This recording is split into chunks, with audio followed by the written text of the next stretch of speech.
Today I want to introduce you to the long-necked dinosaur, one of the most impressive plant eaters of prehistoric times. Its extremely long neck makes it instantly recognizable and allows it to reach food that other animals cannot access.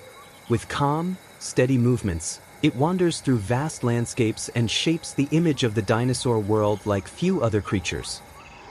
Watching the long-necked dinosaur in its habitat reveals how calmly it moves. It is active during the day and at dusk, using open plains, forests, and river landscapes as its home.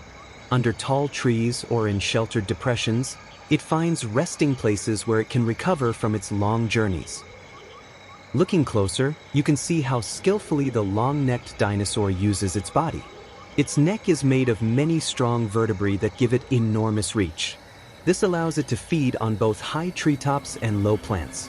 In herds, it moves quietly alongside other animals, gaining protection and orientation.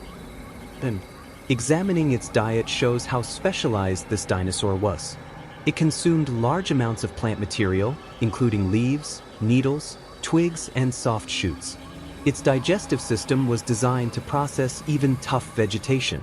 Because of its size and high food requirements, it constantly traveled to find new feeding areas. Watching the long-necked dinosaur feed reveals its impressive strength and endurance. With its long neck, it stretches far upward to reach fresh leaves or lowers it deeply to feed on plants near the ground.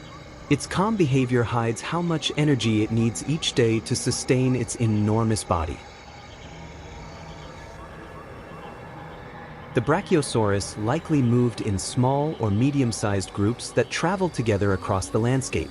These herds provided protection from predators because several animals could detect danger earlier. Young individuals probably stayed in the center of the group, where they were safest. The herds wandered slowly but steadily, always searching for suitable feeding areas. Fossil evidence and reconstructions suggest that water sources played an important role for the Brachiosaurus. Rivers, lakes, and moist regions offered opportunities to meet his high need for fluids. It is assumed that he visited such places regularly, especially on warm days, to cool his body and conserve energy. Based on what is known about his body structure, it can be concluded that the Brachiosaurus probably moved calmly and evenly. Despite his size, he was likely able to detect obstacles early and respond accordingly. His long neck provided good visibility, which may have helped him navigate forests or uneven terrain. The social structure of the Brachiosaurus can only be assumed, but much indicates that he was a peaceful herd animal. Conflicts within the group were probably rare and limited to brief displays of dominance. It is believed that the animals communicated through body posture and deep sounds that could be heard over long distances. Scientific reconstructions suggest that the Brachiosaurus required regular periods of rest to balance his enormous energy needs. During such moments, he likely relieved his body and regained strength. These pauses indicate that his daily life was probably shaped by slow, controlled movements. Fossil evidence suggests that the Brachiosaurus preferred greater heights to reach fresh plant material. His front legs were longer than his hind legs, indicating that he was particularly well adapted to feeding from tall treetops. This physical feature may have given him an advantage over other herbivores that could only reach lower vegetation. It is assumed that the Brachiosaurus fed on various plant species depending on what was available in his habitat. Leaves, needles, and young shoots likely made up most of his diet. Due to his enormous energy needs, he probably had to consume large amounts of vegetation, which explains his slow but steady movement across the landscape. Based on the structure of his teeth, it can be concluded that the Brachiosaurus did not chew his food. Instead, he tore off plant material and swallowed it largely unprocessed. Scientists believe that his digestive system was designed to break down even tough vegetation over long periods. This may have been supported by large digestive chambers, as suspected in similar species. It is believed that the Brachiosaurus had few natural enemies due to his size. Only very large predators might have posed a threat, though even they would have struggled to attack a fully grown individual. Young animals were likely more vulnerable, which makes the protective function of herd behavior even more important. Scientific reconstructions suggest that the Brachiosaurus played a significant role in his ecosystem due to his massive size. He may have cleared paths, influenced vegetation, and even shaped landscapes by repeatedly visiting certain areas. These effects cannot be directly observed, but much indicates that his presence helped maintain ecological balance. It is assumed that the Brachiosaurus laid eggs, similar to other large sauropods. The nests may have consisted of shallow depressions lined with plant material. Scientists believe that the eggs were relatively small compared to the animal's size, making them easier to incubate. These assumptions are based on findings from related species. Fossil evidence suggests that the young were very small and vulnerable after hatching. They likely depended on hidden areas to avoid predators. It is assumed that they stayed in dense vegetation or between rocks, where they were better protected. Their chances of survival strongly depended on such safe locations. Scientists suspect that the young had to grow quickly to reach a safer size as early as possible. This rapid growth may have been supported by energy-rich plants and frequent feeding. Much indicates that young Brachiosauruses had a significantly higher energy demand than adult. It is believed that adult animals did not provide direct parental care as seen in modern birds. Instead, the young may have stayed near the herd to benefit from the protective presence of larger individuals.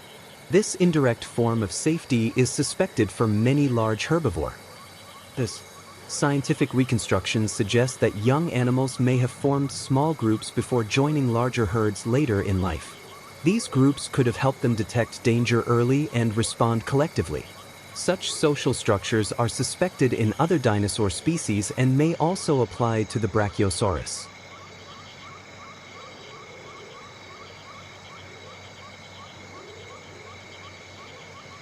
Looking back at the entire film, it becomes clear how many individual clues are needed to understand the life of the Brachiosaurus.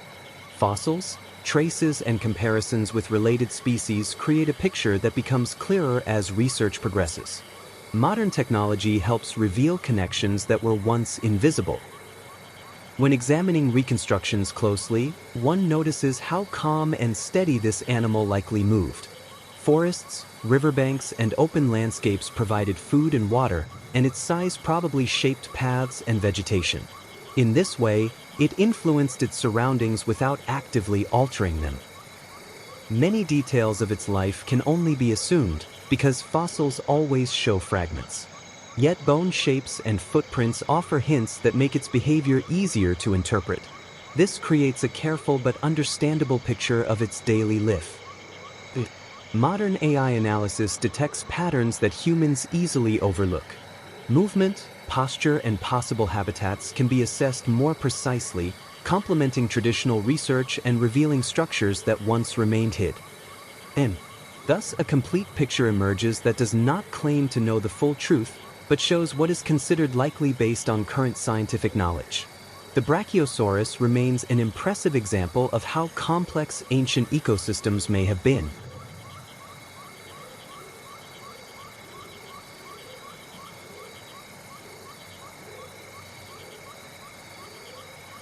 As we come to the end of this film, I want to thank every viewer, because it matters to me that people find content that offers calm moments, clear explanations, or simply a space to listen and breathe. And I hope this film has provided a bit of clarity and perhaps shown how fascinating the world can be when we take the time to look a little closer. Many people look for information that is not loud but explained in a clear and human way, and if this film achieved that, it shows that such content has value and that it is important to tell things in a way that anyone can understand, without pressure, without rush, and without complicated language, but simply in a way that feels inviting and easy to follow. I hope this film has helped make the world a little more understandable, because sometimes a quiet moment is enough to grasp something that once felt confusing, and these are the moments I want to create with my films, so that every viewer feels they have taken something meaningful away, no matter how big or small that thought may be. To finish, I kindly ask all viewers to subscribe to the channel, leave a like, and activate the bell, because every bit of support helps create new films and keep this knowledge available for everyone, and I want to thank each person for their time, their attention and their willingness to join me on this journey, because that is what keeps this work alive and makes it possible to tell new stories.